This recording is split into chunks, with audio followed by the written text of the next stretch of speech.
So, peace and love, kings, queens, and gods. I'm glad my homie Kendra stopped through. She be singing songs and doing what it do. So if you on IG, go and check her out. Go and check out her music. The Don't Be Fire. She got a voice on her. Anyway, I digress. I'm gonna pay some bills. Up here, boom, in the top right corner, we have UE, Urban Yogic Wellness and Education. I want to thank them for providing this, for sponsoring these events, the different podcasts, Midday Meditation on Thursday, and also the Monday Night Book Club, where we're reading this week. We're about halfway through The Only Way Out Is In, where it breaks down yoga, tantra, and Ayurveda, and it gives us a basis of how these three are the sister sciences that create the pyramid of health. Pyramid is three, tridoshic, all these three, height, width, which creates a whole nother inner outer world. That's like these concepts we're talking about. Holistic practices, but in tangible ways. Not just like, oh, do this and you feel better and life is great. Nah, there's some stuff to work on, and I'll show you where to start. So, what else was there? There's a few more bills to be paid. I want to thank Surreal Audio Solutions and DJ Thrill, No Commercials International, for, again, the sponsorship, for helping put this venture on. There's a whole bunch of fun stuff happening, and if you are interested in this book, and you're like, oh my gosh, the stuff we were talking about tonight is awesome. How can I get the other stuff, but I don't have the book on it myself? Well, you can just check out my YouTube or Instagram, and I have some of the replays on there. Every week, for the most part, has been up, so you can check out the whole book. The guy, Anthony Prem Carlisi, I'll tag his IG when I upload this one. Fantastic practitioner is what I'll say. And he does a great job articulating the practice, the non-tangible aspects that we don't really talk about in America. So let's get started. I think that's all the bills. One other thing, the Halloween yoga getaway. Yes, indeedy. There is 2 rooms left, and also a few more campgrounds. Feel free to jump on my website, check out the tickets, check out what comes with the package. It's a whole bunch of fun stuff, from yoga, journaling, meditation, different philosophies. I'm recording an album there, and it'd be amazing to have your energy in there. Let's see. What else? Oh, we're also doing zip lining. It's a rack. Just go and check it out. Pumpkin carving. Just don't check it out. So last week we did get into asana, but we really focused more so on the Yamas and the Niyamas and creating those 8 limbs of yoga.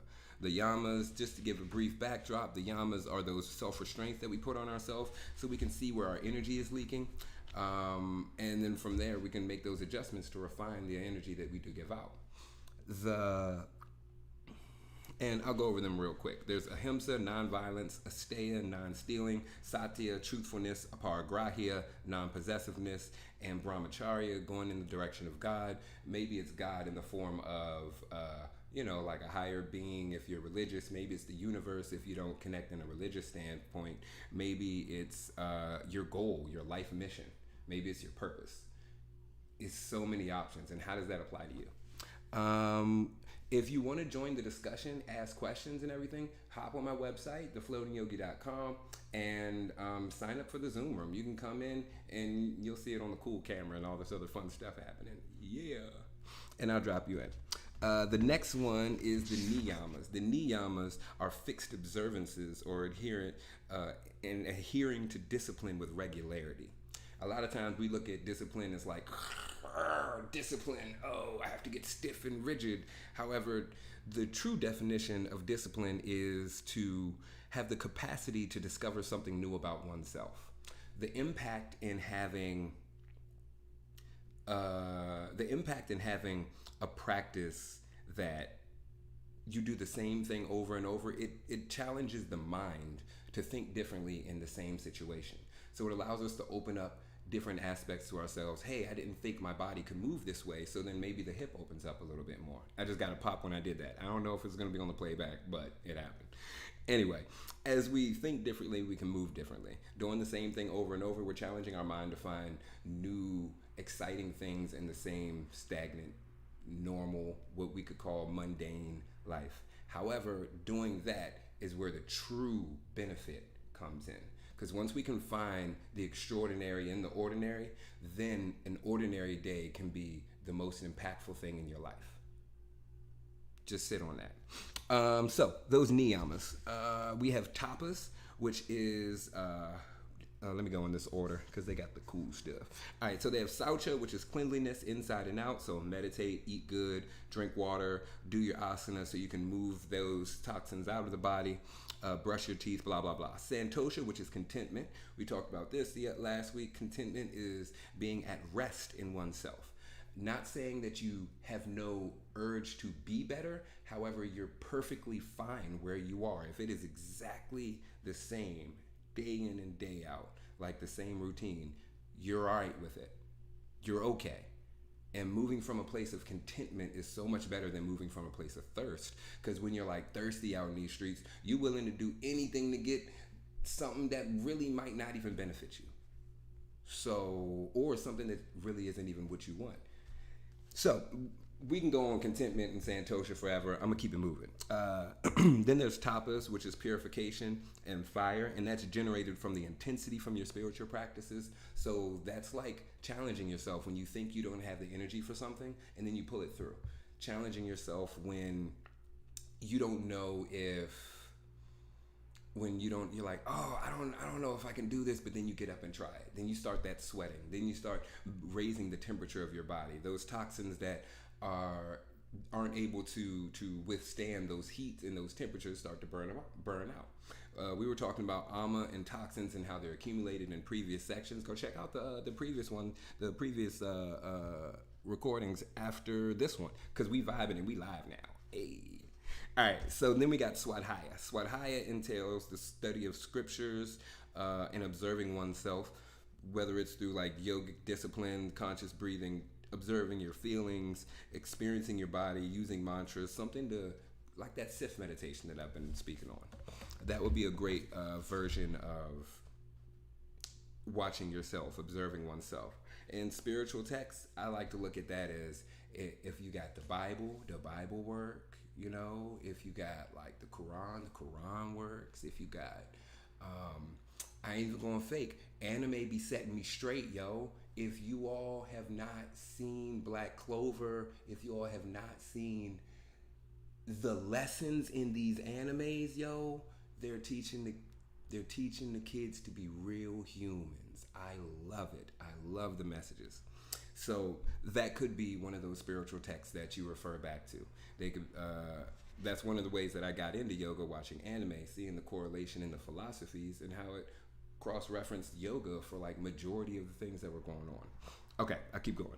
The last one is brahmacharya, which is Ishvarna Pranadhana, which is surrendering to God, and that is, I look at that as surrender to your goals, surrender to that higher mission, surrender to your life's purpose, surrender to whatever it is that you place above you, that you're willing to say, I will go my all for family, friends, whatever it may be. But be honest with yourself about it, because that's the impact. Like being honest with our words. Words create the reality in which we perceive. When we lie to ourselves, when we lie to the universe, other people, we're lying to ourselves too. And there's a lot going into that. That was one of those first niyamas. One of the first yamas, satya, truthfulness. All right. Anyway, now we are on asana. I'm going to backtrack a little so we can move forward. And we'll start with asana. All right. Let me hydrate. Let me wet the whistle right quick, because, ooh, what EMG. Check out his music as well. Evan Michael Green, that's my guy from the band days. And a little bit more UE is here for you.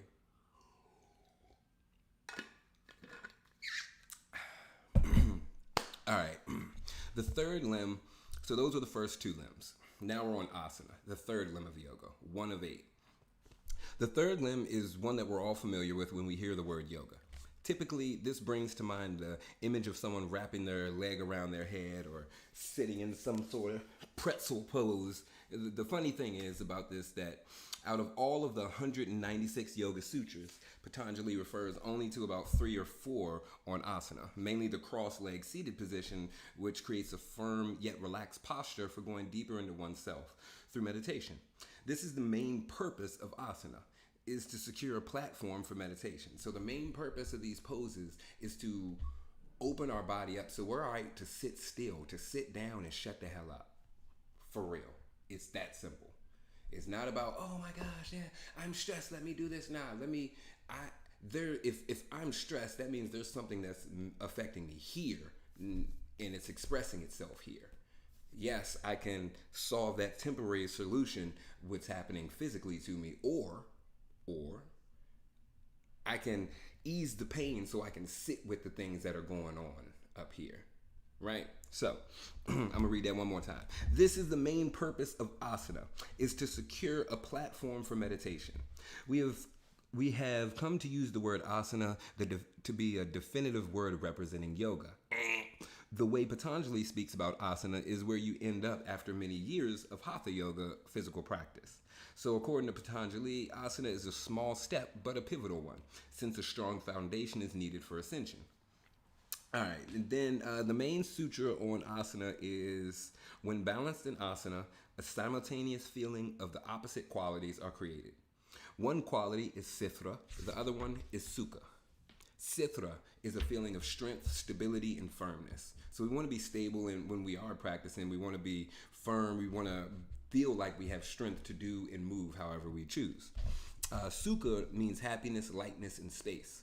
So another thing when it comes back to correlating to the body, if you have any joint pains, we want to feel that space. We want to feel the space in the joints. We want to feel the space in the chest cavity. The lightness, we also don't want to feel sluggish, because where you feel that pull down is where we consciously are not fighting gravity. We're not saying, let me be conscious, let me pull myself here, and all right, I can move forward through this. Let's see. This is the ideal, of course, and in the beginning, it may not always be possible to have both. So with practice comes, betterment. Only with restraint, yama, and regularity, niyama, can asana happen. Otherwise, sitting silently becomes an impossible task, as the body is so restless, it revolts. One way or another, your body or mind will attempt to lure you out. Have you ever tried to sit for a long period of time in pure silence? Sounds pretty simple, but it's not that easy. The body-mind is always pulling you away from going within. Like a young child that doesn't want to listen and sit still, it resists by creating some kind of discomfort or distraction. This is that monkey mind concept, and we learn to wrangle it back in. Through that sif meditation, we're able to create space between those sensations, images, feelings, and thoughts that we're experiencing that's causing that physical stress in our body, that's causing those chemical reactions. And then we're like, all right, let me reroute these neural pathways. Let me reroute the way that I'm thinking so I can produce better results in reality. Okay, the body is like a young child that doesn't want to sit or listen. It resists by creating some kind of discomfort or distraction. The body is not ready to be disciplined. It is spoiled, lazy, and restless. The mind does the same trick by constantly chasing thoughts and feelings to divert you from sitting in meditation or going within. So this is how you following. Okay, the concept of asana can be a great boon or if not put into proper perspective, an obstacle. This is what I feel like is happening in society, has happened. It's here. It's not on the process. It's going on now. Frequently, people get involved with yoga by doing the asana as an exercise, and their egos expand from the practice because they feel or look good from doing it. They also get quite accomplished at mastering advanced postures, which again may boost their ego. My initial attraction was watching all these beautiful people practice around me. I wanted to look like them. They radiated something that I wanted, but if I were to stop there, I would have missed the whole point of asana. It is to keep the bodily temple healthy and free and clear from accumulated toxins. But most importantly, it serves as a platform for divine observation, prayer, and devotion. Imagine entering a temple and I don't know if he taps back in on that. Yeah, I'm going to jump in, throw a little quick spiel on that. So it's not about the ego thing is so real. I see it as a teacher. I've seen it as a teacher in the world, as a practitioner. Even with other people in business, you can transcribe it to your business, your job. If you've been at a place for a while and someone just feels like they own the place and they don't type thing, the same thing happens in yoga. Not everybody keeps their not everybody even has an understanding or the basis of those yamas and niyamas to understand when they're a little left or right of center, to put it lightly. So moving forward. Imagine entering a temple that is filthy, dirty inside and cobwebs hanging everywhere. How would that feel? Probably not real conducive for worship or meditation. The same thing is true for our living temples. Keep your temple fit and strong in order to be able to sit and penetrate into the deep depths of your being.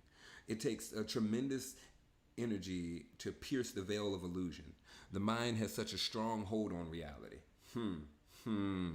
If asana is not approached in this manner, it will remain just an interesting exercise that creates strength and flexibility. Moreover, it can create more attachment to the physical form, which is a paragrahya, one of those yamas. We don't want to be attached to things, people, even our own body, because we are more than just the body. When you sleep, you still have awareness. You can remember your dream in a whole different place. You are not your body. So, moving forward. All right. The secret behind asana, if used correctly, is that it shows us how to go beyond the physical. We can transcend it only when we thoroughly go into it. For those who are stuck doing asana purely as an exercise, I'm sorry to say you are making an asana out of yourselves. It's a joke. ASSANA. Again, if you want to jump into the Zoom room, sign up on the link, thefloatingyogi.com. Book an experience is right under there. Floating Yoga Fundamentals Book Club. Next chapter. Moving on. And this is a great way to create your practice here. Continual presence is our best tool in the box. Since we are only on our yoga mats for a few hours each day, what do we do with the other 14 or 16 of your everyday living? One of the greatest consciousness exercises that I utilize is bringing my full awareness into whatever I'm doing. When I'm eating, I'm fully there tasting my food, savoring the smells, feeling the textures in my mouth.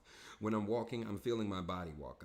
My feet in connection with the earth, the wind across my skin as I move, the sounds and sights that are there to behold. I'm constantly engaged using all of my senses in a way to bring me out of my head and into the living moment. The living moment, just not the moment, because it's continuing. Ooh, there's some fun stuff we'll rap about on that. This is my true yoga practice, and I have to say it's the same for me too.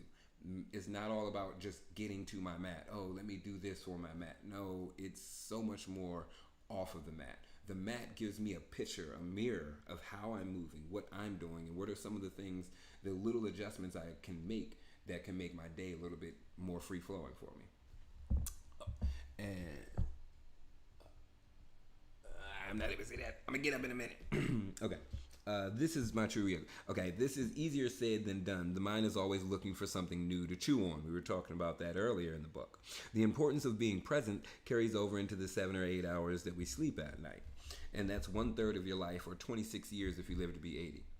So before we go into the sleep thing, that consciousness, that stream of consciousness is what we're building up with the yoga practice that will be flowing on tomorrow night. You can be in studio here in Northeast, or you can join in virtually. But that helps to build up that bodily awareness, that and not just awareness, but stamina as well. Because once we have the awareness, it's great that we have it, but if we can only like have it for a second and then go to sleep and don't even think about nothing, what good is it? You know what I mean? Okay. Since we spend so much of our lives asleep, we need to learn to access more of our consciousness during these hours as well. If you are conscious throughout the day, this stream of consciousness permeates into the sleep state. This is why sleep is such an important part of our life. Another way to look at this is the same consciousness that was there when you were a child is the same being living in you now as an adult. Your body has changed shape and experience has accumulated. But the witnessing presence who was there from birth is still there observing you until you die.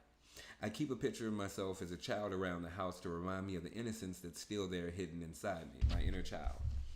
I acknowledge this being in myself and others because I know this innocence still lives. It's only the accumulation of memories which cloud my current reality. We can live with innocence once again once the cloud is lifted. And seeing that child in yourself is and in other people is impactful, because if you're not able to have that innocence in yourself, you're not able to see it in other people.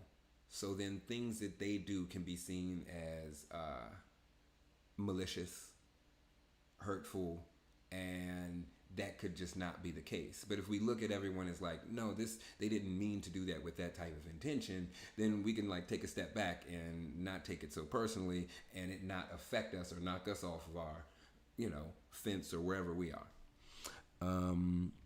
My asana practice sets the tone for my entire day. Facts. It creates a state of presence within me that lasts throughout the day. When I step off my mat, I'm still observant in all that I am up to as I move about. It also works in reverse. When you are vigilant in watching where you are allowing your energy to wander off into, you're not all over the place when you do your practice of asana. If you have been spacing out all day, when you come to your mat, it's harder to gather your awareness back. That's why asana is not the end of your yoga practice. It is only the beginning. In practicing the art of presence, you build and secure an energy that contributes to how conscious you are during your asana practice and life. The art of presence is also it can also be like used as a tantra method as well. I think he might get into that later on in the book, but I'll monologue when we get there. That's why Patanjali in the Yoga Sutras invites us to practice consistently over a long period of time with intensity. It gives an accumulated benefit of storing the energy and using it for moving vertically and not spreading horizontally. So one thing about that moving vertically and not horizontally, a lot of times what happens in our life, what happens in a normal human's day, we don't think about this. We don't think about like, oh, my spine and vertebrae are constantly being bombarded and pressed down by the weight of air, the weight of the other atmospheres that are on top of it, and gravity as well. So we don't consciously say, hey, let me create space and find ways to create space through those vertebrae. So that will allow us to move vertically, creating length through the spine, as opposed to horizontally when we just get wide. And you'll notice like where we get wide is generally like right above it is a point of tension. Right below it is the point of tension. We'll talk about point of tension when you come to class on Tuesday. Come on now, we're going to get it. Hey, who that is? Hey, that look like a G. All right, I'm going to finish this and get up and see what she talking about. See what she talking. Oh, no, we there. I'm going to check it real quick. Ding, ding, ding, starts the day. Daggone straight. What's up, Pet? Yo, what up, Tony? And Yogi Belly, I see you still rocking with me. We about to get back to it. We almost done with asana, and then we're going to go into pranayama. I am a huge smoker, so pranayama is a big one for me. OMG. All right.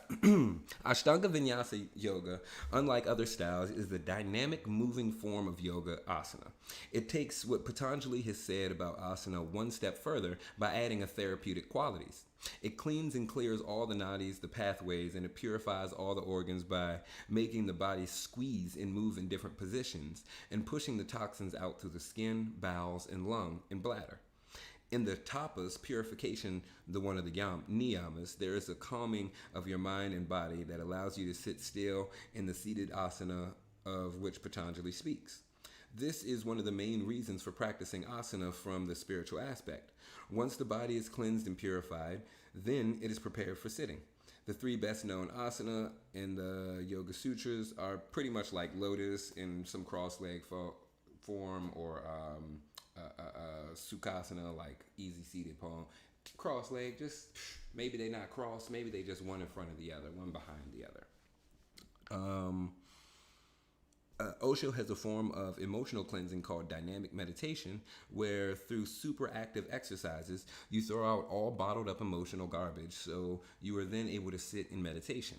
He developed this because he saw it was not possible for people of this day and age to sit motionless for long periods of time. Until the body is clear of restlessness that comes in the form of physical and mental toxins, it'll be hard to sit still long enough to go deeply in and connect with your original source. Oh my God, yes. Savasana be like the roughest one. The rest pose getting, it's like, no, we're still here resting. No, just let it go. All that urge to get up, go on. You got like 3 more minutes. Go on, relax. Ashtanga Vinyasa yoga method is a moving meditation, which is what life is after all, isn't it? It prepares us to move and breathe and be conscious of whatever shows up in our everyday living. Asana is only 1 or 2 hours of our day. To carry it over into everything we do is the true meaning of the practice of yoga, not just being able to wrap your leg around your head. The root source of Ashtanga yoga is the 8 steps or limbs. Asana is but one aspect. I tell my students, and I tell mine as well, and I tell myself as well, whatever I see you do on your mat is most likely how you live your life off your mat. One more time. Whatever I see you do on your mat is most likely how you live your life off of your mat. Clear reflection of ways to improve, clear reflection of our strengths, clear reflection of how to move moving forward. Okay. Woo! Now we got pranayama. Hey, I'm with it. I'm a little bit unconventional with the pranayama, with the breath work. However, I have found ways to tailor that in. Yeah, let's go with that. All right. And I think he has some good examples of like non-traditional, but then bringing them in. We'll get there. When the body can rest in asana and there is a sense of peace from living a life of yama and niyama, then you can regulate your breath, which is the next limb. The 4th limb of Ashtanga yoga is called pranayama, which means breath awareness. The classical image of pranayama is being in a seated posture with regulating the breath. An example is to inhale for a count of 5, hold the breath in for a count of 5, and exhale for 10 counts. Hold for 5, inhale, and repeat several times. That is the way to define pranayama. I will go over what I feel to be the deeper meaning of the science of breath. Practicing pranayama allows you to have the power over your mind. Facts on 1,000. I'll say it again. Practicing pranayama allows you to have the power over your mind. It allows us to tap into the parasympathetic nervous system and the autonomic nervous system. Autonomic nervous system is that involuntary reactions that we have that just react and happen. There's so many of them that happen in our body, from the contractions that happen in our esophagus to send food to our abdomen. Breathing helps to regulate blood flow, blood circulation. It is the key. I got you. In changing the rhythm of your breath, notice if you breathe in a certain way when you enter a certain state of mind. When you're angry, the breath becomes fast and irregular. When you're sexually aroused, what is the breath doing? When you become frightened by someone or something, how does your breath move? Or when you're looking at a beautiful sunset or the precious face of a baby, what does your breath do then? And of course, there's a methodical way that I mentioned, inhaling and exhaling in a particular rhythm. Notice you're breathing in all these circumstances. You will experience a pattern. The mind moves with the breath. The breath moves with the mind. A great depiction of this one that I experience when I'm practicing is jumping forward or jumping back. After I forward, I'll jump back to chaturanga, or from down dog, I'll be jumping forward. Let's call it the sun salutations, right? So pay attention if when you're jumping forward, when you jump, you go, and then you land. Or you jump, and then you inhale. Notice if try to see if you can inhale through the entire movement. Inhale, and you land, and then you exhale. The breath leads the movement. So then we are thinking before we're acting, rerouting those neural pathways and those habits that we've had. Another way of breath awareness that can be observed throughout the day is noticing which nostril is predominant. Every couple hours in a 24-hour day, the breath moves through this cycle, one side stronger than the other. If the left nostril predominates, then you feel calmer and cooler and more passive. When the right nostril predominates, you're more stimulated, warmer, active. Pay attention to how the breath changes and how it affects your experience. Moving with your breath lets you call it a living vinyasa. I'll get to that in a second. So yeah, the left nostrils for the mind, and it's called the Ida, and the right nostrils for the body, fire, and it's the Pingala. So these are those pathways that cross up, hit at the third eye, cross at the crown of the head, come back down through the voice box, through the heart, the navel, and the reproductive organs, and then the tip of the tailbone, the coccyx, and that's what creates the chakras, the chakra system. It's those intersecting points which are intersecting energies, because energy is transmitting. Maybe it's in the form of breath, maybe it's in the form of blood, lymphatic fluid, electrical impulses from the nerves. There's so many systems inside the body. Okay. All right. A living vinyasa is matching what you do to what's happening with your breath. If you are breathing from your left, you are more than likely meditative. If from the right, you are more than typically active. Being sensitive to these rhythms, you are swimming with a stream and not against it. So then certain times of the day, you're a little bit more energized, a little bit more activated. So, to tailor some of your more physical things during those energized, activated times. And, vice versa. When it's too much happening, you're like, oh, I know this is my calmer time. Let me use this time. This is my mental time. Let me use this time to do emails, to respond to text messages, DMs, or whatever else works for you. Let's see. Part of the science of pranayama is consciously affecting your state by altering your breathing patterns. If, for instance, your right nostril is predominant during pranayama, that changes it, and doing a pranayama that changes it to the left predominant will create a feeling of calmness. If you're breathing in the left nostril and you need to be active, an active pranayama will open up the right nostril. I have observed in myself when practicing Ashtanga Vinyasa, both of my nostrils are fully open, meaning that I have integrated my energies and created balance. And that's the balance between the two. That's why tomorrow's practice is so great, and it's by donation, so you can tap in physically or virtually online. Sign up on the website, thefloatingyogi.com. It's pinned. Boom! If it's not, let me know. I'm going to get up and pin it. All right. Dualities such as male, female, active, passive, solar, lunar characterize both the larger world and our bodies and mind.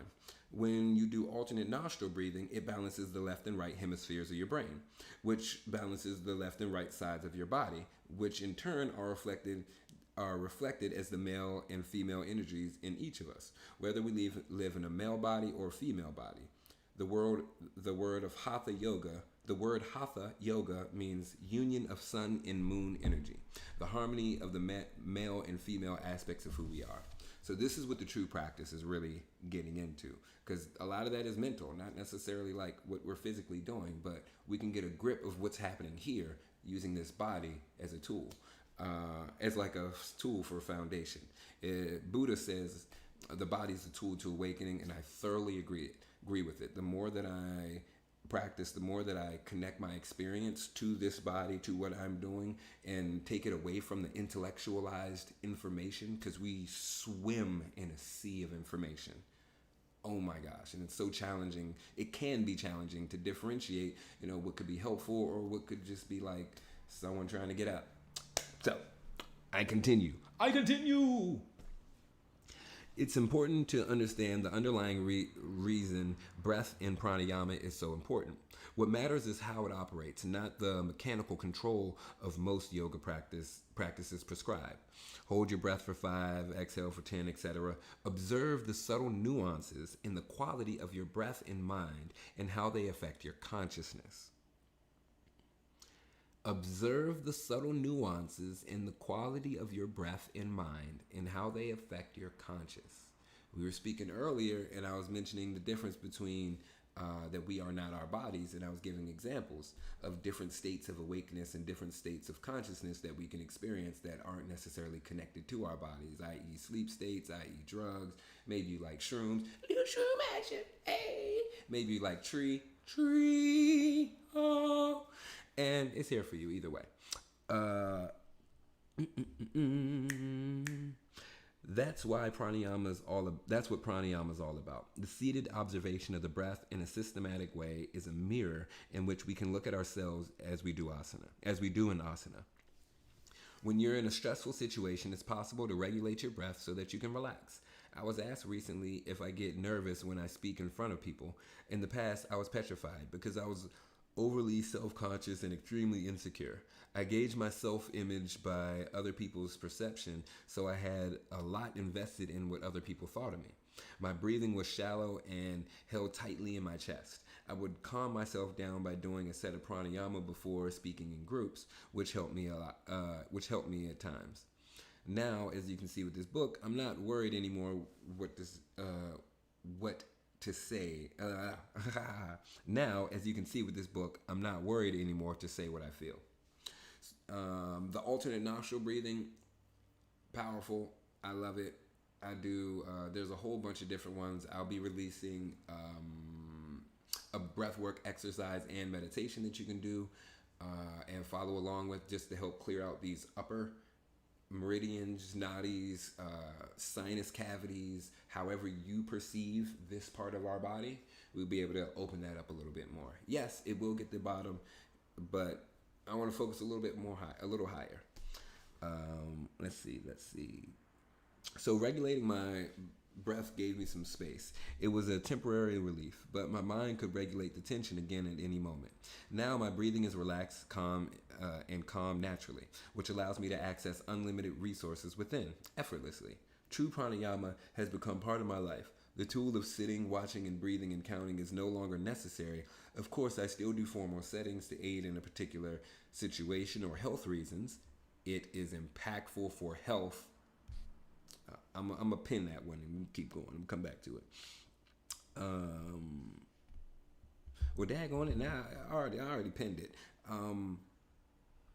Super helpful for health situations. My mom had COPD, and it was stage 4. We started doing little things like breathwork breathing exercises, and meditation, and it has since regressed. She's in a stage 3 and getting better, which is going lower. But she ain't at a 2 yet. She's still at a 3.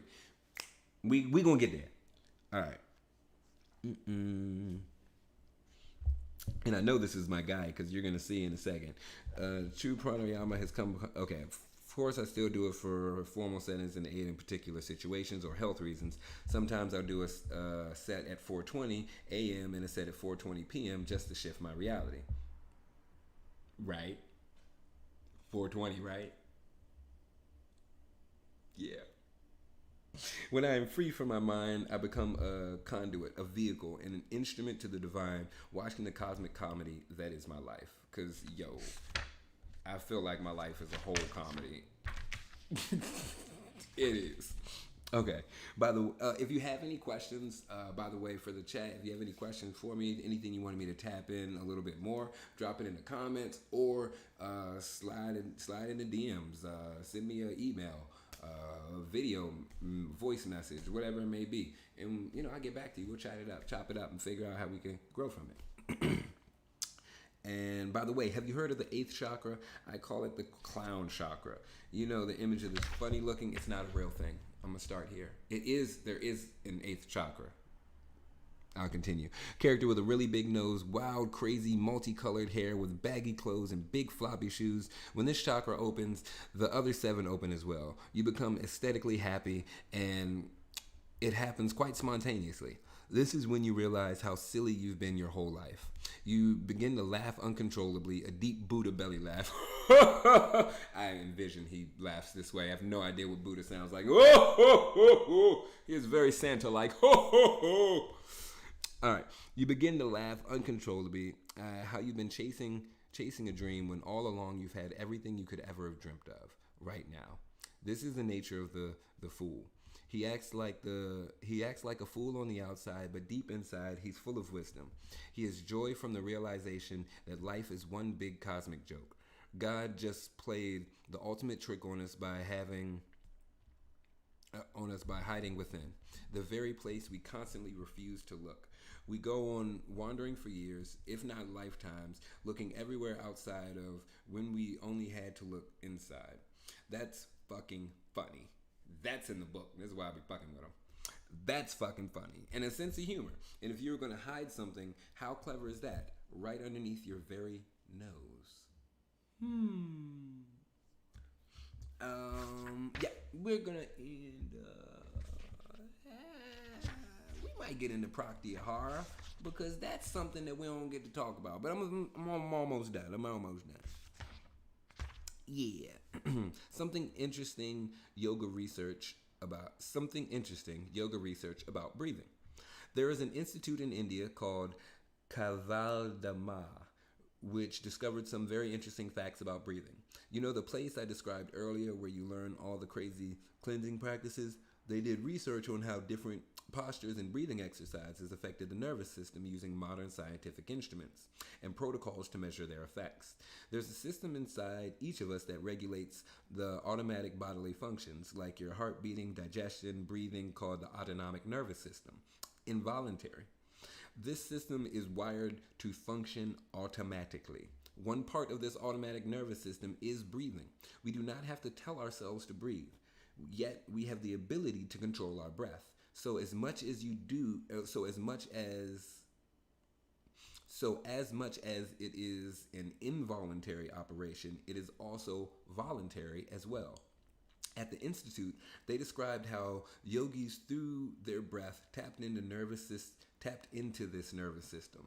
By learning how to control their breathing, the yogis were able to slow their heartbeat down to a point where it was barely pumping. They could put a spike through their arm and remove it, and there would be no bleeding. These individuals were buried alive for 3 days and were very much alive at the end of that time. They were able to directly affect the autonomic nervous system through controlling the breath. When you connect to the nervous system through the breath, you have mastery over your body and mind. Mind space in my mind. That's why pranayama is important, but it also has to come naturally, not forcing it. There is sometimes benefit to controlling the breath, but if you are not ready, it can hurt you. That's why many yoga books caution the reader to not do pranayama or breath control without a teacher, especially when holding the breath for long periods of time. Pressure builds up in the body, similar to pressure in a pressure cooker, and it can blow out a weak organ or tissue. It's like playing with fire. If your body is not prepared properly and the channels are not clear, you can damage it, especially any organ that is weak. Again, that is pranayama that's why it's important to not do so strong pranayama until the body is ready. However, simple breathing exercises to overall better health and affect the quality of life are okay. And that would be like those alternate nostril breathings that's going to be coming in this work, in this the drill that I'm doing, breath work. We're going to do Kapalabhati, which will help build up heat and also stimulate those lower chakras. And then we'll do, alternate nostril in through the left, out through the right, and vice versa, in through the right, out through the left, 3 on each side. And that'll help to like wake this up some. Then we'll add some retention to it. And then we're just going to rest and just allow yourself to meditate. Allow yourself to notice those sensations dissipating and what shifts for you, what remains when it's over. All right, so last one we'll get into today, and then we'll have 2 more, Dhyana, Samadhi. Samadhi is a long one. And then we get to go into the pyramid code. Yes. All right, Pratyahara. If you don't go within, you go without. Prim wrote that. Fair enough, Prim. The next step, or the fifth limb in the Ashtanga yoga, is called Pratyahara. This is a very interesting word that is often misunderstood. Pratyahara means turning back to the source. It usually gets translated as withdrawal of the senses. A turning back to the source is a beautiful way to put it. In recognition that our energy is constantly leaking out, we can understand how Pratyahara is a valuable step in redirecting it inward. Since it is necessary to redirect the force of energy inward and upward, creating that length through the spine, it's easy to see why Pratyahara gets translated and turned away from the world. So I look at it a little, I kind of like the definition, withdrawal of the senses, because, all right, let me paint a picture. Let me take a sip and paint a picture. Just bear with me for a second.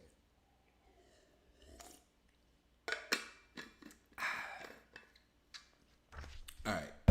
So if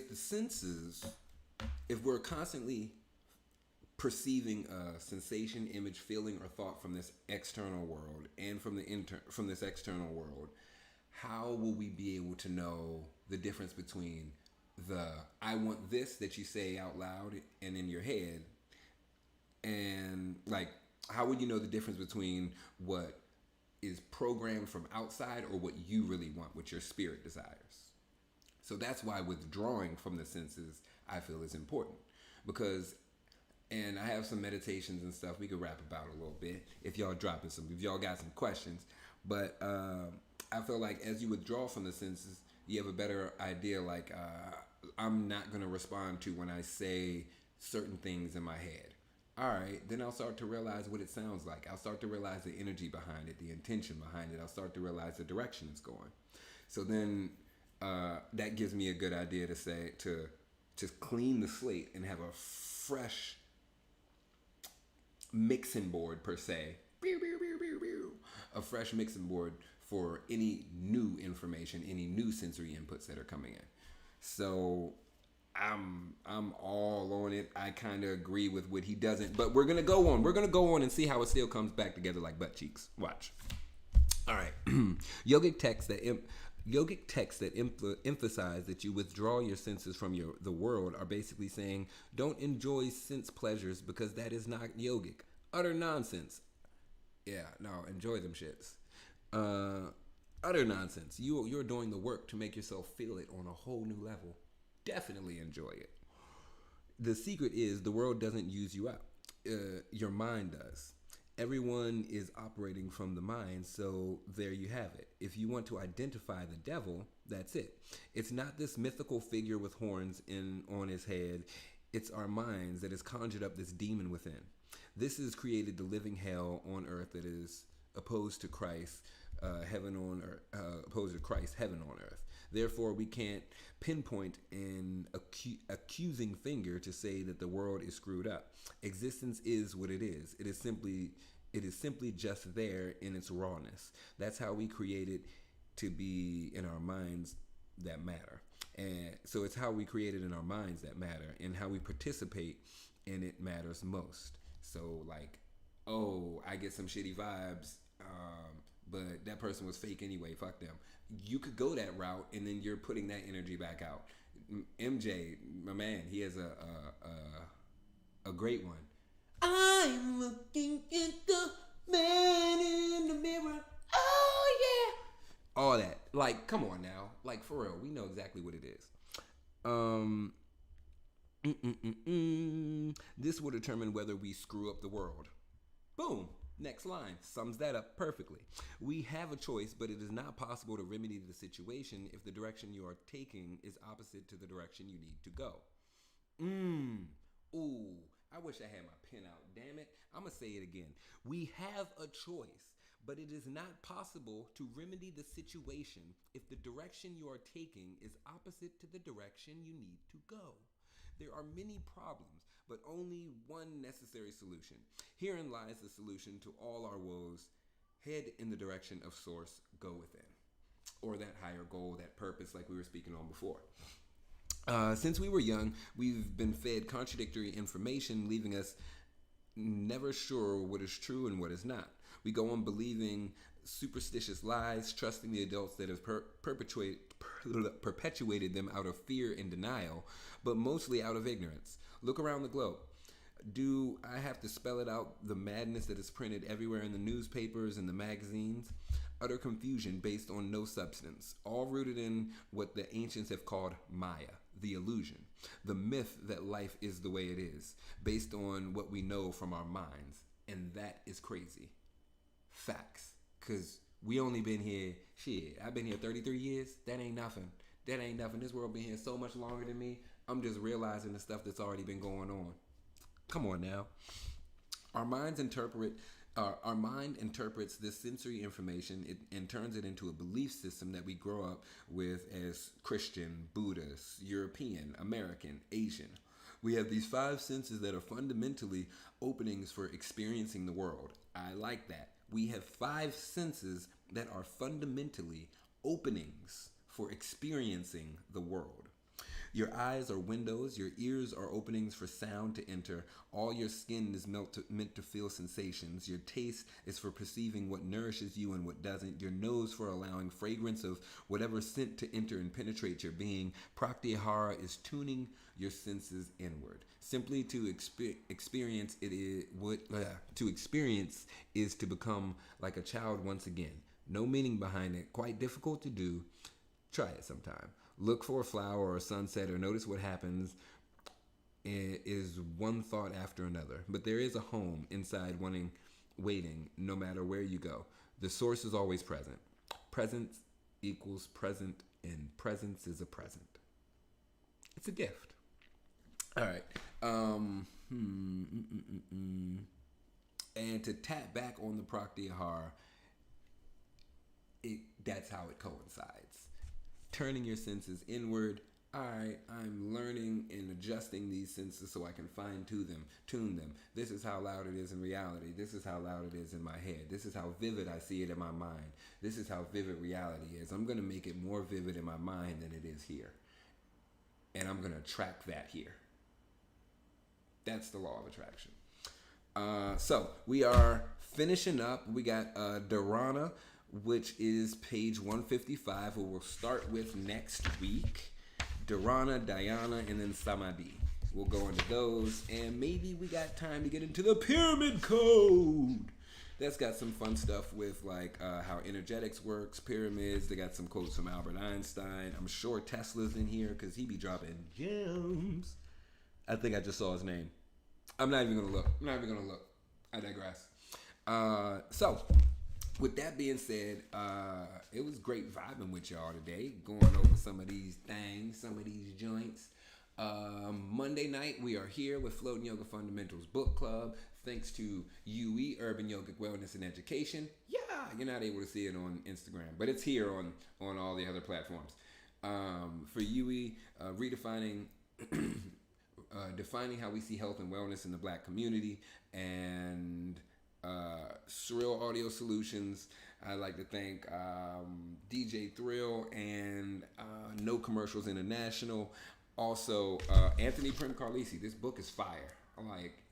Just check it out. And if you have any other feedback, want to know some of the other info that we're talking about, see what the rest of the book is like, just check it out. I have it on YouTube and all other streaming platforms. Outside of that, I almost jacked up. All of the virtual classes are available